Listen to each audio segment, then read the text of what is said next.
12 misol 28 fevral 2026-yil 1-smena. Demak, bizga berilgan kosinus alfa 3/5 ga teng va alfa birinchi chorakka tegishli bo'lsa, sinus alfa, tangens alfa, kotangens alfalarni solishtiring deydi. Bu misolni ishlash uchun har xil usullar bor. Oddiygina bitta to'g'ri burchakli uchburchak chizib olamiz. O'tkir burchak ana bu yerni alfa desak, demak kosinus alfa 3/5. Katet 3 bo'lsa, gipotenuza 5. Demak, misr uchburchagini ham bu katet 4. Ana endi biz sinus alfani topadigan bo'lsak, sinus alfamiz 4/5 ga teng.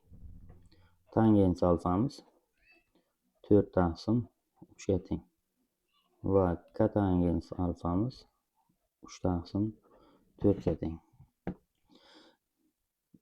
Bu sonimiz taqriban 1,33 ga teng desak, bunimiz 0,8 ga teng, bunisi 0,75 ga teng. Demak, sinus alfa a ga teng edi,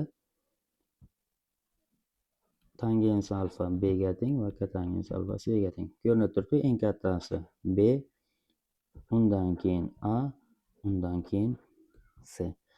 Bizga o'tish tartibida yoz degan ekan. Demak, birinchisi c kichik a dan a kichik b dan. C kichik a dan a kichik b dan. 12-misolimizga to'g'ri javob C javob.